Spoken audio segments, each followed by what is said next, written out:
Мен Тоқтаубаев Азамат Маратбекұлы.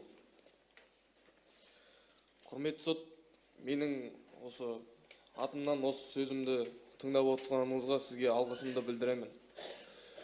Құрметті сот, мен сол 2024 жыл қазан айының сол 3-іне 4-іне қараған күні сол сот тергеуін басында айтқандай үйде болған, үй қамақта. Сөйтіп өзімнің денсаулығыма байланысты ауырып, сол дәріханаға жедел түрде түсу керек болды. Сол кенеттен менің досым Шыңғыс Белғожаев сол маған сол күні кек қалды сағат 9:30 шамасында қал жағдайын біліп. Сөйтіп екеуміз машина жасаймыз деп әңгімелесіп отырып, сөйтіп Талғарға түсіп қайтайықшы деп сөйтіп Шыңғыс Белғожаевқа өтіндім. Өзім сол кішкентай балам болған соң сол жөргек алуға, өзімнің денсаулығыма байланысты дәрі-дәрмек алуға түскен болатын. Сол кенетте маған өзімнің көршім, танысым Рұқия Силасов хабарласып, сол Эйфория кафесінде отқанын маған айтты. Сөйтіп келіп, бірге ауылға Талғардан кетер кезде, ауылға шығар кезде бірге алып кетіңдерші, бірге мен дегенде сөйтіп амандасып кетіп, сол балаларды бірге өзіміздің Тұрар Рысқұлов ауылға алып кетейік деген ниетпен түскен болатынбыз. Құрметті сот, бұл жерде біз адамдар тобын құрып, болмаса бір дайындалып, ондай іс-әрекетіміз, ондай бұзақылық ниетіміз болған жоқ. Құрметті сот, өз басыма тоқтала кетсем, құрметті сот, сөйтіп мен Шыңғыс Белғожаевқа менің ағам хабарласыпты. Мен оны анық қанығын білмедім. О жерде төбелес, пышақ, ондай.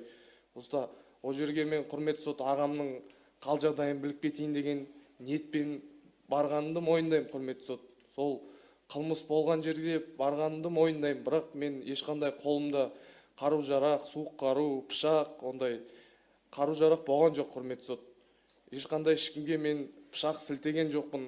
Ал бұлай сол кенет соңғы сөзді де айтам толығымен. Құрметті сот, қысқа нұсқа айтқанда, бұл жерде маған қазір тергеуші сот басында тергеу барысында сол соттың алдында маған айып тақты. 293 бабының 3 бөлігі. Сол Қаржабай мырза таспен ұрды деп тұр. Ғалифбаев Нұрғанат пышақ сілтеді деп тұр. Ал мен анау беттестіру кезінде Ғалифбаев Нұрғанатпен осы қазір уақытын ұмыт қалдым, 20 томда маған айтқан тергеушінің өзі сұрады. Ғалифбаев Нұрғанат жәбірленушіге, марқұмға, азаматтың қолынан қандай пышақ көрінді? Ол тұртта бабышка деді. Яғни бабышка деген ол анандай бәкі сияқты туристік пышақ.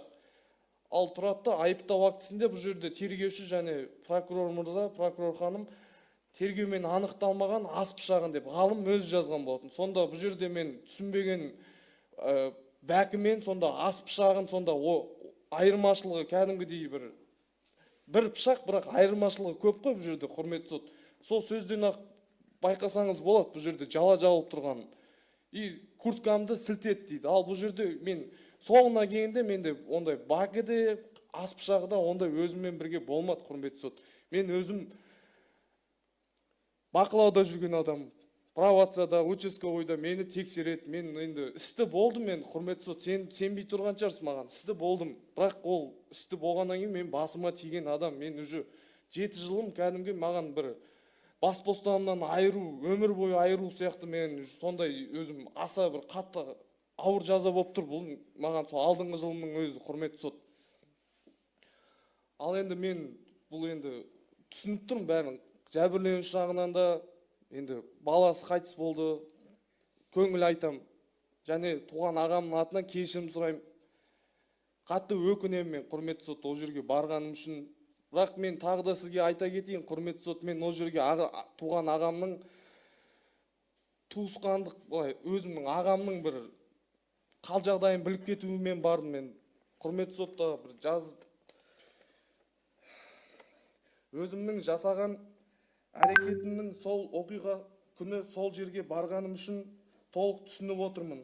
Бірақ мен бұл оқиғаға дейін де, одан кейін де ешкімге қасақана зиян келтіруді мақсат еткен жоқпын. Оқиға болған түнде мен ешқандай қылмыс жасау ниетімен шыққан жоқпын. Маған сол кезде менің туған ағам Нұрбол хабарласқаннан кейін бардым. Сол үшін тек мен ағамды жағдайын білу мақсатымен барған едім. Құрметті сот, мен ешқандай пышақ ұстамадым. ешкімге қасақана күш қолданған жоқпын. Мен ешкімге пышақ сілтеген жоқпын. Мен топпен келгендердің бірі болсам да, қолымда пышақ болған жоқ. Нақты күш қолдану әрекетіне қатыспаған тұлғамын. Бірақ менің жанымда болғаным үшін жауапкершілік арқалап отырмын. Бірақ мен сол жерге болғаным үшін, топ ішінде жүргенім үшін бүгінде толық жауапқа тартылып отырмын. Мен өзімді қоғамға қауіпті тұлға деп есептемеймін. Керісінше, мен сол түні сол жерге тек ағайындық сезіммен ағамды уайымдап, оның жағдайын біліп қайту үшін барғанымды тағы айтқым келеді.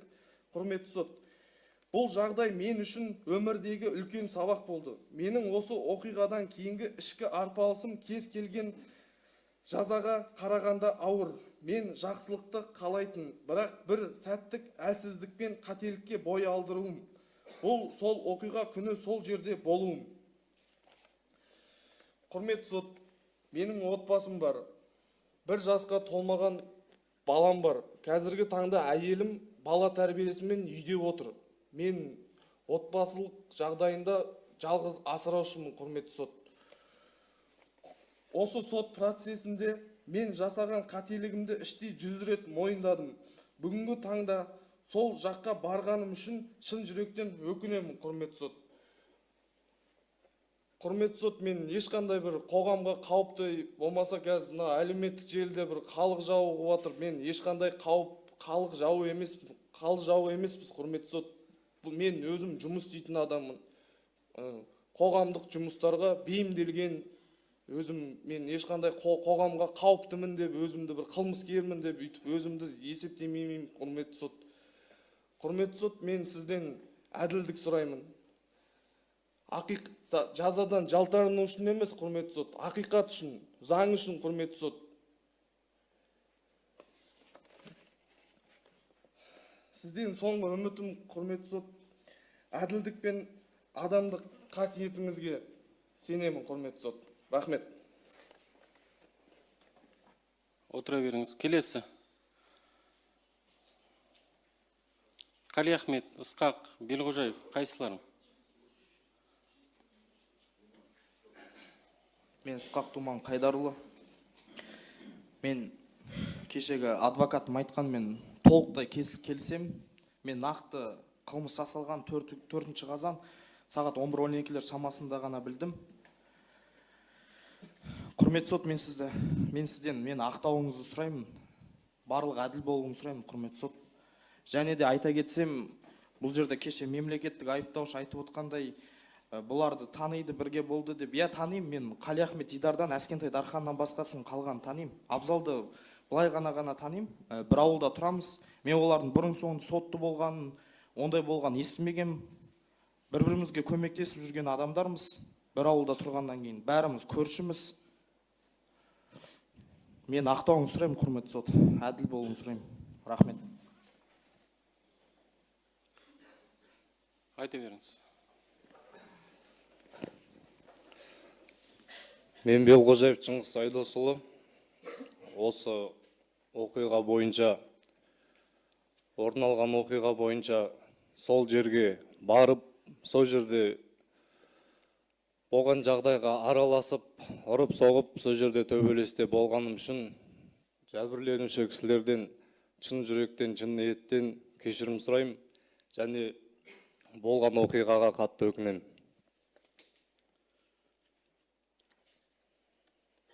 Құрметті сот, біз ешқандай да қылмыстық топ емеспіз. Және қылмыстық топ құрып, қасақана төбелесеміз деген ойымыздан, ниетімізде болмаған. Бұндай оқиға орын алады деп ойламадық. Мұндай оқиға орын алатын білгенде, бізді мылтықпен дайындалып күтіп отырғанын білгенде, бармақ түгілі сол жерге мүлдем жоламайтын едік.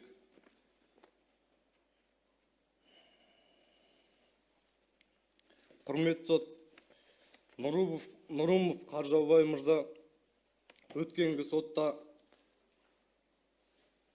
Шыңғыс мені пышақпен қолап киімімді жыртты деп өтірік айтып, ол кісіні мені өтірік айтып жалған сөйлеген болатын.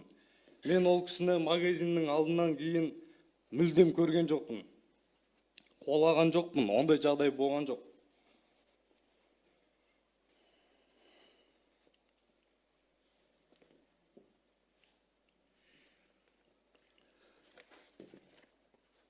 Және мен бәкінің сабымен ұрған жоқпын. Балконнан түсірілген видеода елдің бәрі көріп мені қолдың шетімен ұрып атқаныма қарап, бәрі мені бәкінің сабымен ұрып жатыр деп ойлады. Мен үйтіп қолдың шетімен ұрған себебім, қолыма операция жасалып, жұдырықпен түзіп ұра алмаған себебі, сол себепті қолдың шетімен ұрған болатын.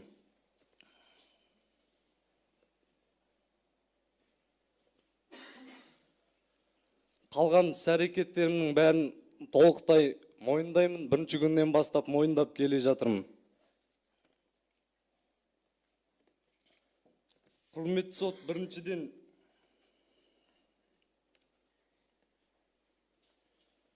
Шерзат Болатұлы Әскентай Дархағанды ұрмағанда, екіншіден Нұрымов Қаржаубай мырза қолына пышақ алып қайта-қайта атылмағанда, үшіншіден Болат Шерзат Ильясов Нұрқияшты бірінші болып ұрып төбелесті бастамағанда, төртінші Гайыпаев Нұрғанат мылтық әкеліп дайындалып отырмағанда және бізді атпағанда бұндай жағдай болмас еді деп айта аламын.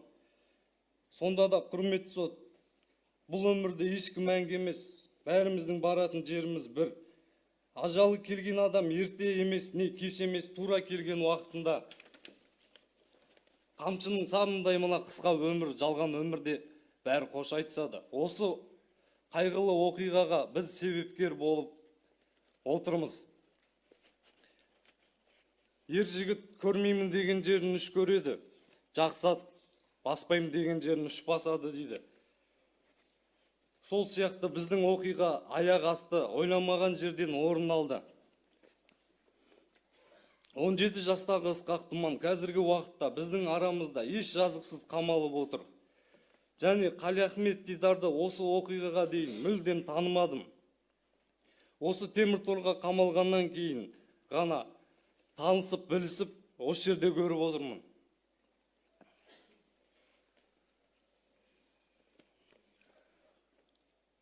Құрметті сот, біз ешқандай депутаттың, әкімнің, прокурордың, я болмаса соттың балалары емеспіз. Бәріміз осы отырған барлығымыз қарапайым отбасынан шыққан адамдармыз.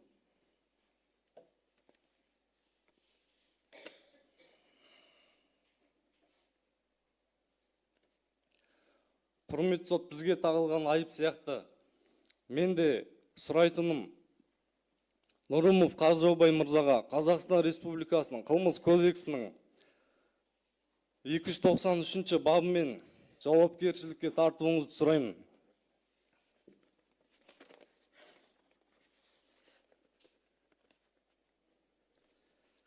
Және мынау азаматтық талап бойынша айтарым.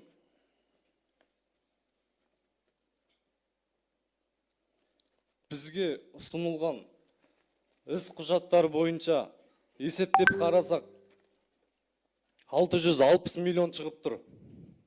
Құрметті сот, біз бұндай мөлшердегі сумманы осы жерде отырған 9-ымыз болып, өмір бақи бұл Қазақстанда жұмыс істесек те өміріміздің соңына дейін бұндай ақша таба алмаймыз. Сол үшін құрметті сот, бұл өтініш хатты қанағатсыз қалдыруыңызды сұраймын. Рахмет.